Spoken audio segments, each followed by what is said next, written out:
Netcasts you love. From people you trust. This is Twit. This is kind of a more technical thing to talk about. Right. Network attached storage. Right.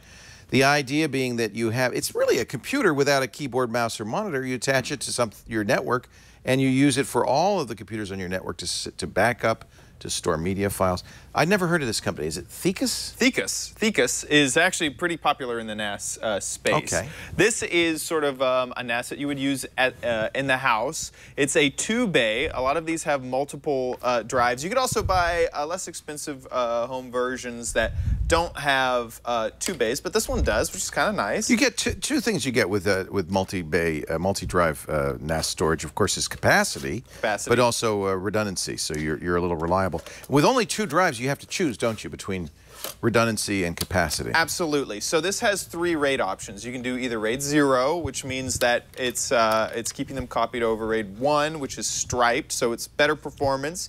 And it's twice the size. And it's twice the size. But well, no, that would actually be the drive. same. Yeah. Striped, you'd get.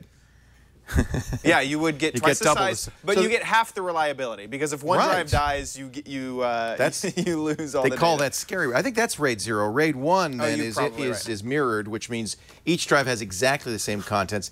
That's more reliable. Right. But not as great a capacity. Now I didn't have matching drives. What's the third one? 0 plus 1? It's actually JBOD, just a bunch of disks, which means that you'll take all the disks and it will basically merge it into one big disk that you can have access to. Okay. So that's the problem with 2 drives. You don't get the higher quality RAID that gives you better redundancy. And so just a bunch of disks is what I decided to go into, because I didn't have matching drives. I wasn't really... It's fine. Yeah, so anyway, that's what I did. So you put a terabyte drive and a 2 terabyte? I put a 2 and a 3 terabyte drive in there. 5 terabytes 5 terabytes in there. All right. Setup process is all done on the web. You have just a portal that you go into, and you have a kind of a familiar looking web interface that if you've had to do any setup on a wireless access point or any of those wireless routers, it's about the same looking process where with menus and that sort of stuff. Not desktop class, I would say, with absolutely usable menus, but it's all you need. On the back of this, it has an Ethernet port, which you need for it to be a network-attached storage device. That's that. It also has USB 2 and USB 3, which means that either A, you can copy off of a USB disk onto this. There's even a USB copy button right there on the front. Or you can extend the drive by adding your own USB drive onto the back of this. That's kind of interesting. I could take an existing USB drive, hook it up, and press the button, and it will copy it. Right. Right. Without a computer. Right, which is pretty neat. This is running, it's basically a Linux computer, just like you said. So inside of here is a PowerPC 800 megahertz processor. It only has 512 megabytes of RAM, and then of course the 2 large drive bays, that's SATA drive bays, and that's about it on hardware. Plastic case. There's a small fan on the back here for that. Now, one thing that I do want to mention is that this is pretty loud. In fact, it was so loud. I had this in my bedroom.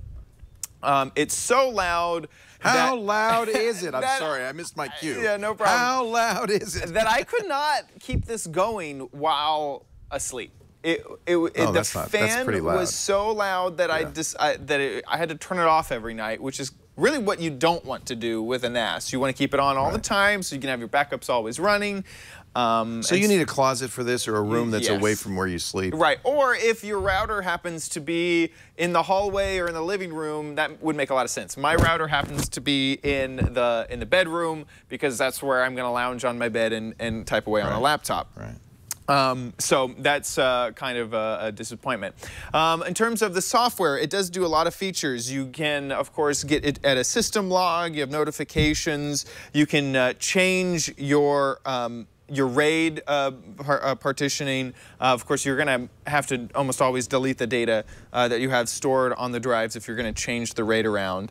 This is hot swappable, so if that's nice. So if your RAID, if you have it as a redundant and one of the drives dies, you can throw a new one in with it still running, and it will rebuild. That would only be in RAID 1 mode. Right, exactly. Or I guess JBOD, you could do that. Right, right. Because if you did it with the striped mode, RAID 0, data's gone.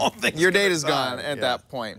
Yeah. You can also sign in with a Thecus ID, and what that allows you to do is it sets up a dynamic link so that wherever you are across the world, even if you have, say, a dynamic IP address at home, you'll be able to use their T on the Go app to access your data on the drive. So you can get at photos and videos and stuff from your house using the Thecus ID, so you don't have to set up any weird dynamic DNS stuff or port forwards and stuff like that, which is pretty nice. That's nice, because really this is a commodity category where most NAS drives have kind of the same basic functionality. Right. It's those little extra things that make one better than the other, and I like that, the dynamic IP address. Absolutely, absolutely. So the biggest thing also on this is the price. This is the MSRP is $150, but you can easily find it on the street for $116. That's minus drives, but that's a great price. Minus drives. That's a really good price. Very aggressive for a NAS. Yeah. And you can tell that they've cut a few corners, like this tiny fan on the back. I was talking to Padre, and one of his, he was That's like, why it's loud. normally there's just a huge drive right here, or a huge fan right here to pull the heat out of this. So, yeah. So for the pros, I'm going to give it that it's fairly easy to set up. It has a few different RAID options, and the price is very competitive. On the cons, it was pretty loud. I really wish that both on the T2Go app and on the web portal version that they would update the user interface, but that might be something they can't do.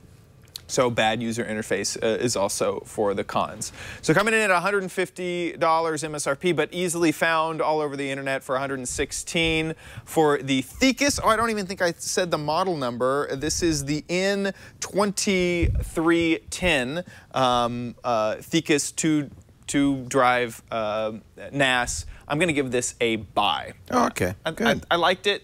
It was loud, but you gotta give us something to get that price. Right. I really think this is a very competitive price. And also, in doing my research, looking at other NASs in the category, this was by far the least expensive with the most features. Yeah, a great value in the for category. the Thecus if you need an inexpensive 2-disc array.